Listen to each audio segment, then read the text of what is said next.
A surprise in Governor Holcomb's final State of the State. Members of Congress not running for re-election, plus legislative agendas and more. From the television studios at WFYI, it's Indiana Week in Review for the week ending January 12th, 2024.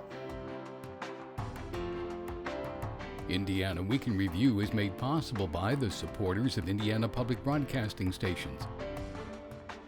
This week, Governor Eric Holcomb spent most of his final State of the State address reflecting on Indiana's accomplishments in his 7 years in office, but he did have a big announcement for his final year. Holcomb reflected on what he calls the Indiana model, which he describes as not being content with mediocrity and seeking excellence with giant leaps. To back up that argument, he cited some numbers. Our private sector employment is up by 200,000 to an all-time high, while our unemployment rolls remain at historic lows. Holcomb stressed that his work isn't done, and he announced that his economic development initiative, READI 2.0, will receive a boost from the single largest grant award in the history of the Lilly Endowment. $250 million to support READI 2.0 projects focused on blight reduction, redevelopment, and arts and cultural initiatives throughout our entire state. Those awards are set to be announced in April. Has Indiana taken giant leaps forward the last 7 years? It's the first question for our Indiana Week in Review panel. Democrat Ann Delaney. Republican Mike O'Brien. Oshia Boyd, editor-in-chief of Mirror Indy, and Nikki Kelly, editor-in-chief of the Indiana Capitol Chronicle. I'm Indiana Public Broadcasting State House Bureau Chief Brandon Smith. First, I want to note that the Lilly Endowment also provides funding for Indiana Public Broadcasting News. So with that disclosure out of the way, Mike O'Brien, Holcomb's Indiana model, as he described it, fact or fiction?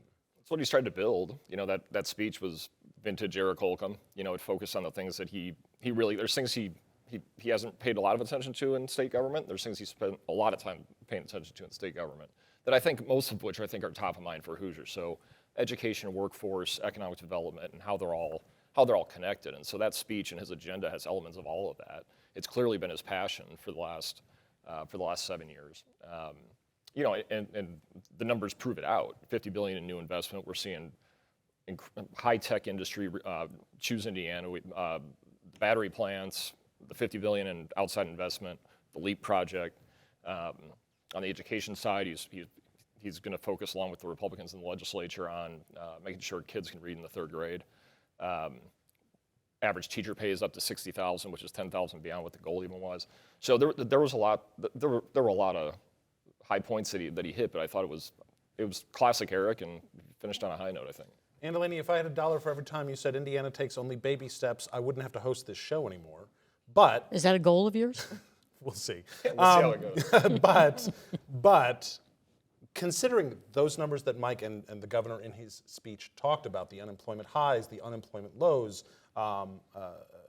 economic development growth, teacher salaries nearing, not at 60 yet, but I think he said Delaney's goal. At next year, I think he said that they will hit $60,000 next year average. Are those giant leaps forward? Well, certainly the teacher pay is a very substantial leap forward. I mean, the unemployment rate and the employment rate are a function of the national economy, which is affecting all of the states, not just Indiana. It's Joe Biden's economic policy that's done that. And Donald Trump. The other thing, I think it predates Donald Trump. We haven't seen a remarkable change in unemployment in the last. In any event, the one thing, as you recall, when Mitch Daniels, who is the guru of economic development as far as Republicans are concerned, said the one measure and the only measure that matters is where Indiana fares in terms of the national income per person. And we're still lagging behind the national income. And we've been lagging behind during all those years of Republican-controlled governor's race, governor and legislature. I really wish you hadn't said that. She just hangs around my neck. That's your mentor. You could go back in time. Your mentor said that was the only measure of success, and they failed on that. Now, he has taken some positive steps forward. The teacher pay, certainly finally recognizing that we have a public health issue that needs to be addressed, is important. On economic development, I mean, we'll see whether the LEAP project is all it's supposed to be, since they've been paying out through the nose on that and didn't study in advance what they would need in terms of resources in order to get that off the ground. But he's done some good things. Do I wish he'd done more? Yeah, because there are a lot of areas in Indiana that we're lagging behind our sister states and certainly the national average. Nikki, was this about the speech from the governor that you expected for his final State of the State? Yeah, I mean, he really struck a reflective tone and looking back at his 8 years, while also throwing in a few things he wants to get done, you know, for his final year. The Lilly announcement was, you know, a bright spot for him, and but yeah, I think it was quintessential Holcomb, and even with a Henry note. Yeah. I thought the most exciting part of the Lilly Endowment announcement wasn't just the dollar amount. I mean, $250 million is huge. It's not chump change. No, it's absolutely not. So that's exciting on its own. But what those dollars have to be targeted at, which is blight improvement, redevelopment, and arts and cultural initiatives, which are sometimes things that we don't prioritize enough because we have so many other things we have to focus on. Is that maybe the most exciting part of the Lilly Endowment announcement from your perspective? Well, probably for me, yeah. But I think it also shows where we're trying to go in Indiana, that we're actually trying to focus more on things that people may not think are important. Arts and culture kind of gets like, oh, it's not the bread and butter, it's not something that is, but it's really important to quality of life. And I think that's something that Governor Holcomb has really focused on in this term is quality of life issues that often aren't talked about from the governor's perspective, because those are really the things that keep people in Indiana and make people want to come to Indiana. And I find that it's really those things that, well, not really top of mind issues, but they are always there. All right, 2 of Indiana's members of Congress announced this week they will not run for re-election this year. 8th District Representative Larry Bucshon and 6th District Rep. Greg Pence. In a statement, Bucshon cited scripture in his decision, saying, "For everything there is a season, and it became clear to him over the holidays that the time has come to bring his season in public service to an end."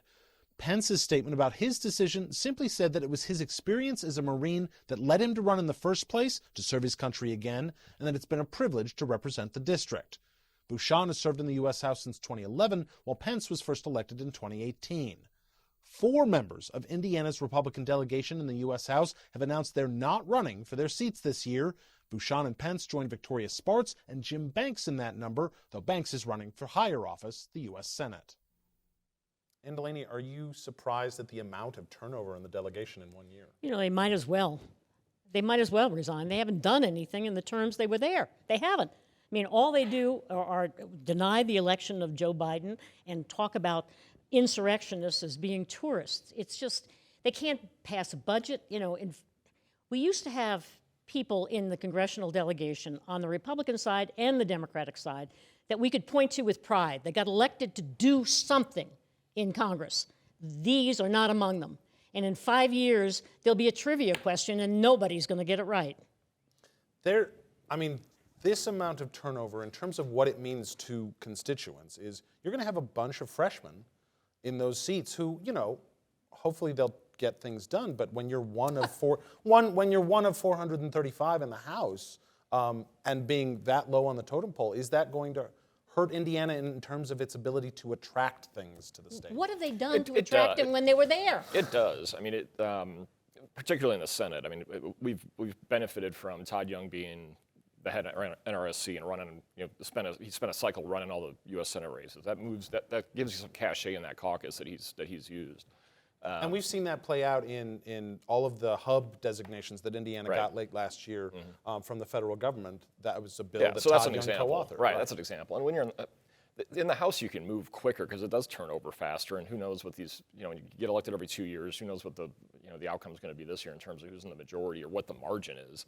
Because what we've seen in thin majorities, you have 5, 6, 7 people that have an outsized amount of power because they can lock up the process, and we've seen that happen. So it depends on how they handle it. You know, I don't want to go to Congress, so I'm glad there's people that still want to. And they may be afraid that the Democrats are going to take back control too. If you were looking at now, There was some thought that Greg Pence might not run again. We saw a member of the State House already announce his candidacy, like the day after Greg Pence announced he wasn't running for re-election. The same day? The same day. So that was clearly we kind of knew was coming. I don't think a lot of us knew that Larry Bucshon was going to retire, so we might see a little delayed reaction from his district. But if you were someone who was in one of these districts, why do you want to run for Congress? Why do I get that question? I think you want to run for Congress so you can have some kind of power, change, help. First of all, I do like the idea of people not staying in office forever. I do like the idea of turnover. I think Bucshon said 10, 12 years was what he wanted to do. I like that idea. So therefore, we're getting new ideas, fresh people coming in. But why someone would want to run? I don't know. What do they really want to accomplish? I mean, it's a different time. To your point, it's a different time. People don't seem to really want to actually get in there and do things. They just want to kind of be famous and maybe write a book from it. I don't know. But another job, they're auditioning for another job. I don't know. But I don't see people really doing much anymore. It's just kind of getting there and pontificating and talking about the things that are wrong. Given that all of these districts are fairly red in the general What do you mean, election. fairly red? They're gerrymandered. Well, given that they're all fairly red in the general election, is this, when you combine it with, I guess, the Senate race, but particularly the governor's race, is this the most chaotic primary season that you've ever seen in Indiana? Yeah, I would definitely say that. Between the governor's race, the U.S. Senate race, just while I don't think is as technically as competitive, it's kind of crazy. That's true. I will say, I do think it is a concern for Indiana, though. I think the average term for Congress people going into this session was, 4 terms at 8.5 years, something like that. And, Indiana's delegation is very young. We most of our delegation is under 2 terms. So Andre Carson's a senior. Exactly. And by far, yeah.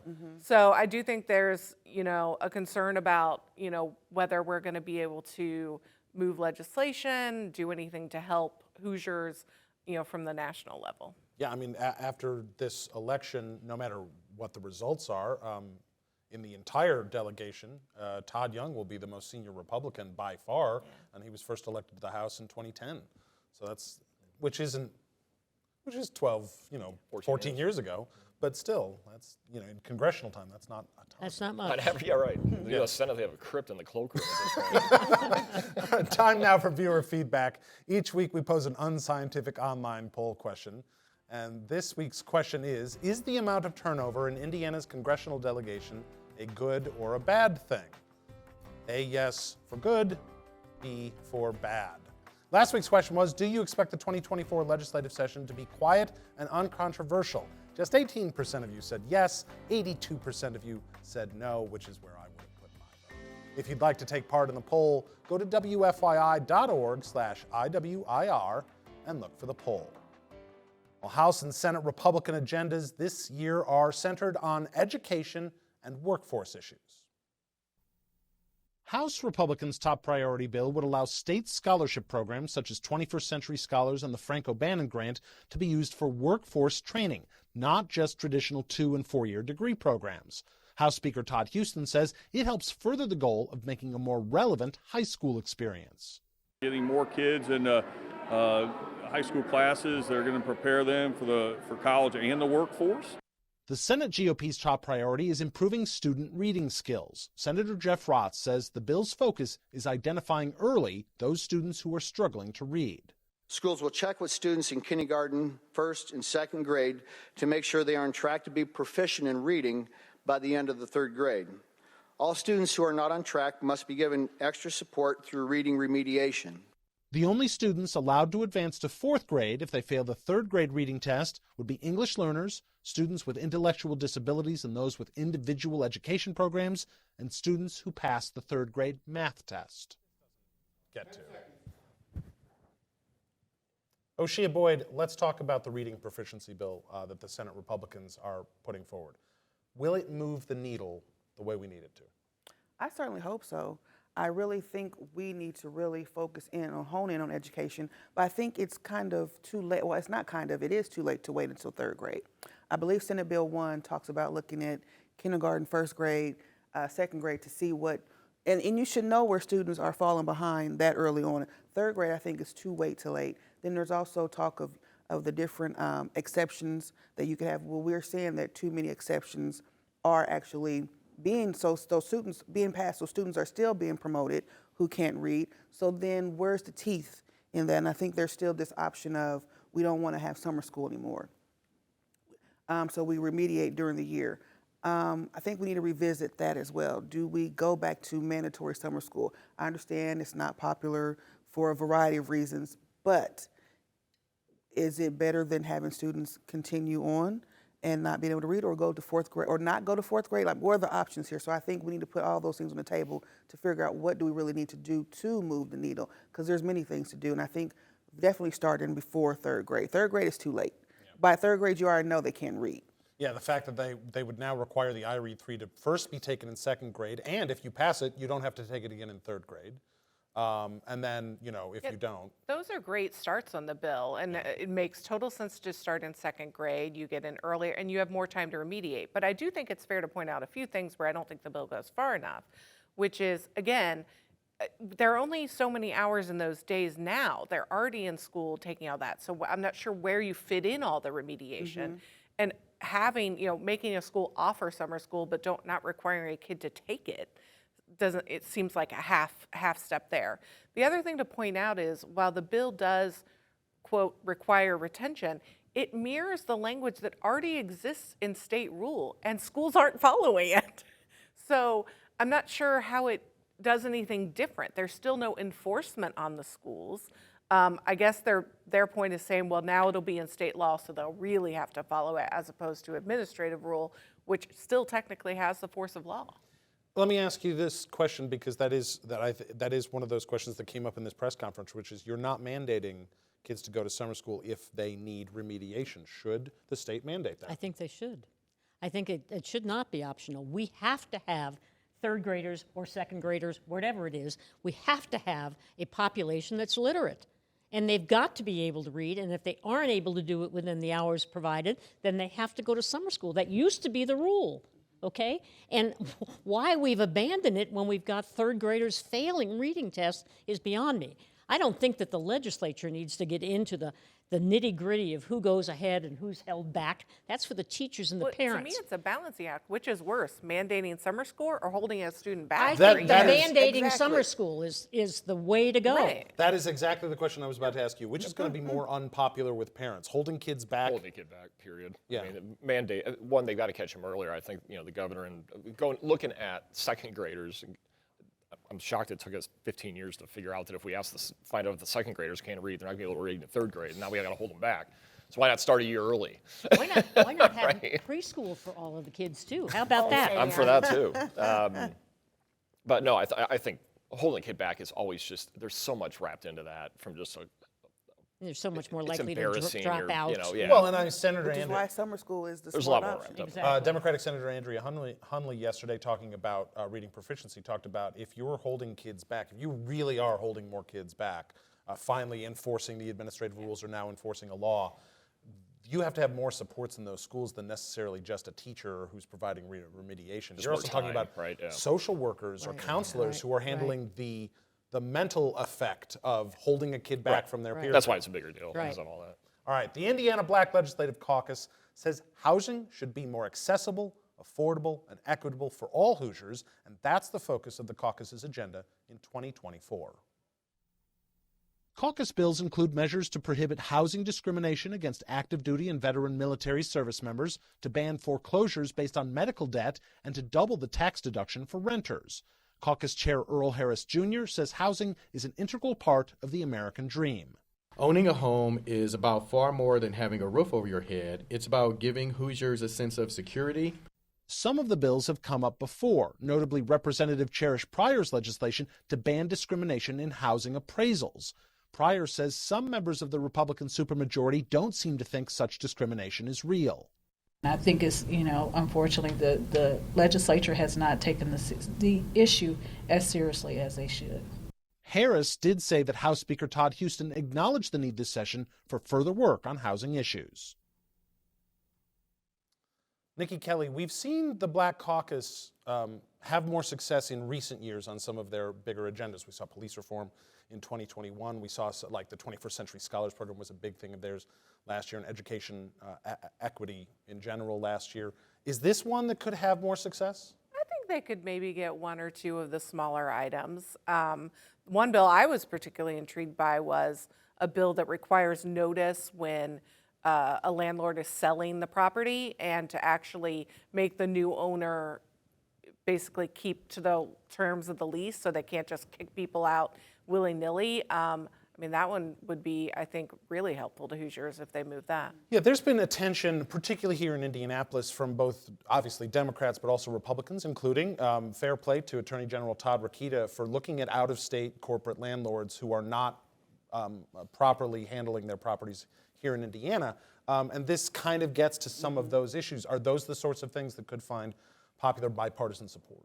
I think so, because we're seeing right now we have this affordable housing shortage. Now we have I see apartment buildings going up all the time, constantly, but we know the rent is astronomical for a lot of people. Rent, buying a house, people can't buy a house. That's one of the easiest ways to build wealth for generations in your family is buying a house. So we're pricing people out of that market. People are no longer able to rent because of it's being so expensive. So I think, and we're seeing a lot of these out-of-town characters, landlords, they're pricing people out. They're buying property and increasing the rent the next month, so you don't even have a chance to even really actually prepare for that. So people are getting evicted left and right, and we know there's protections we need there for renters too. So I think this is something that both sides of the aisle will be looking at and can actually jump on board for, because we actually want to take care of Hoosiers, so they say. I think I don't see how anybody could argue that service people shouldn't be discriminated against. Yeah. So I think that one will find. Yeah, I think and that one is. The renter's credit should be raised, and we ought to find a way to help people with down payments, because you're exactly right. That's the way families build wealth, and that's what's prohibitive for so many people. So there could be ways we could help address the housing shortage by being a little innovative on the state level. I want to talk a little bit about an issue that Ann just brought up, because that's one of the bills. I think it's Representative Earl Harris's bill on providing a state fund that would help people with down payments who can't afford them, because that is often a huge barrier to getting into the housing market in the first place. But the way he pays for it is not with a general fund appropriation, so you wouldn't have to open the budget. The way he proposes paying for it is by essentially taxing folks who buy more than one single-family home. So you're looking at more and more corporate sort of landlords in that sense, not buying apartment complexes, but buying a bunch of single-family homes and then raising the prices for those or making them rental properties.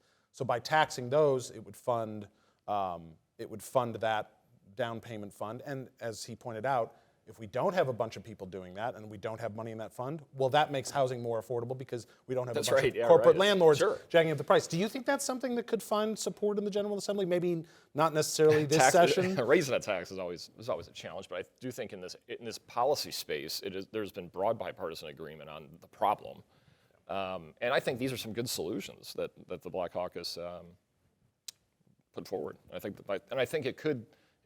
If not successful this session, it could tee up, as short sessions do sometimes, big issues like this for the next long session.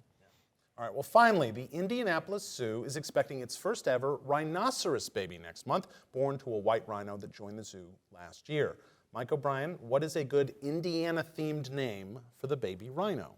Well, if the criticism from some of the viewers of the show is any indication, it could be named Mike O'Brien.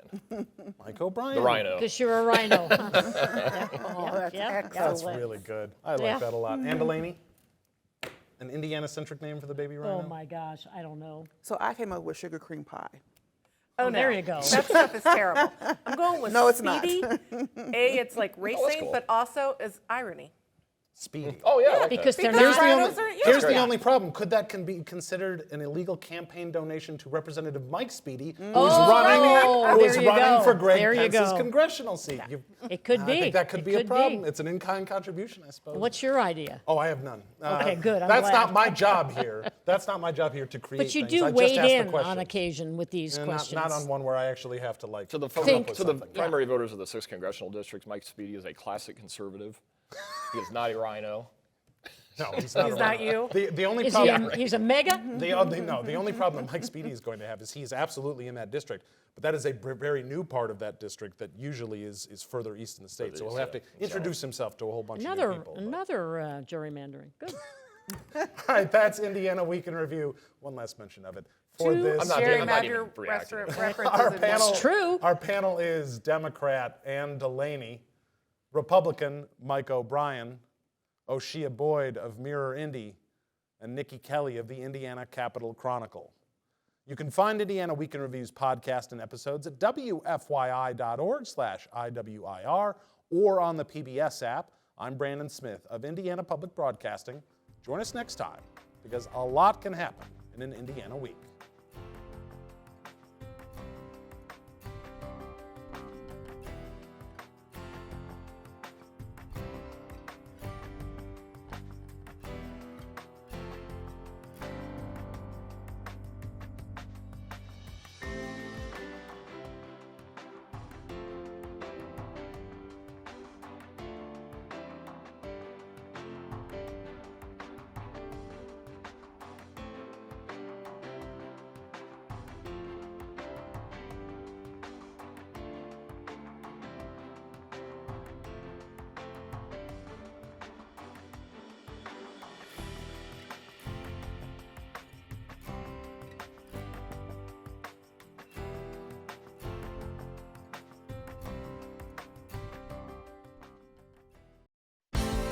The opinions expressed are solely those of the panelists.